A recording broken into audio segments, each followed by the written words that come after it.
Hi, welcome back. So டேபிளோட எல்லா வேல்யூயும் display பண்ணியாச்சு. எந்த ஒரு கண்டிஷனும் இல்லாம, எந்த ஒரு ரெஸ்ட்ரிக்ஷனும் இல்லாம டேபிள்ல என்னென்ன வேல்யூ இருக்கோ அது எல்லாமே பிரிண்ட் பண்ணி பார்த்துட்டோம். டிஸ்டிங்க்ட்டும் பார்த்துட்டோம். இப்ப எனக்கு வந்து இந்த டேபிள்ல சீரியல் நம்பர் 10 அப்படின்னு சொல்லி ஒரு ரோ இருந்துச்சுன்னா, அந்த ரோ மட்டும் பிரிண்ட் பண்ண சொல்லி எனக்கு கேட்கணும். அப்படின்னா என்ன பண்ண போறேன்? செலக்ட் ஸ்டார் ஃப்ரம் கான்டாக்ட்ஸ் ஃபர்ஸ்ட்லேருந்து அடிப்போம். செலக்ட் ஸ்டார் ஃப்ரம் கான்டாக்ட்ஸ் இந்த இடத்துல தான் நம்ம கண்டிஷன் போட போறோம். கண்டிஷன் எப்படி போடுறதுன்னு பாருங்க. வேர் கண்டிஷன், வேர் கிளாஸ்ன்னு சொல்லுவாங்க. Where column name value that is equal to அது வேரியபிளாக இருந்துச்சு, அதாவது வேர்கேராக இருந்துச்சுன்னா சிங்கிள் கோட்ஸில் இல்லை டபுள் கோட்ஸில் போடணும். இன்டிஜராக இருந்துச்சுன்னா டேரெக்டாக நம்பர் கொடுக்கலாம். வேர் சீரியல் நம்பர் ஈக்குவல் டு 10 கொடுத்துட்டேன்.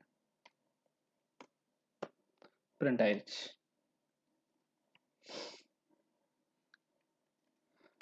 10க்கு பதிலாக 1ன்னு கொடுக்குறேன். ஸோ இதில் பாருங்கள், சீரியல் நம்பரில் 1ன்னு கொடுத்துட்டேன். 1 தவிர வேறு எந்த வேல்யூ இருந்துச்சுனாலும் அது டிஸ்பிளே ஆகாது. 10 ஒன்று இருந்துச்சு, அது டிஸ்பிளே ஆகலை. ஸோ இதுதான் வேர் கிளாஸ். நான் இது வந்து சீரியல் நம்பர் அப்படிங்கிற காலமுக்கு மட்டும் கிடையாது, எந்த காலம் கொண்டாலும் கொடுக்கலாம். இப்போ ஃபர்ஸ்ட் நேம் கொடுப்போம்.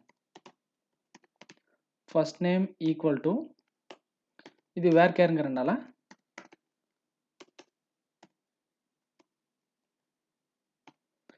சிங்கிள் கோட்ஸில் கொடுக்குறோம்.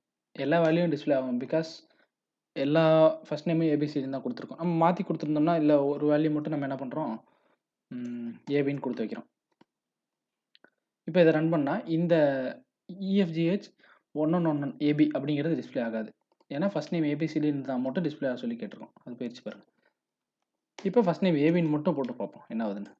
ஏபி மட்டும் பிரிண்ட் ஆகும். ஸோ இப்படி தான் வந்து செலக்ட் கொரியில் நமக்கு என்ன மாதிரி டேட்டா வேணுமோ அதை வேர் கிளாஸ் கொடுத்து எடுத்துக்க முடியும். தேங்க்ஸ் ஃபார் வாட்சிங்.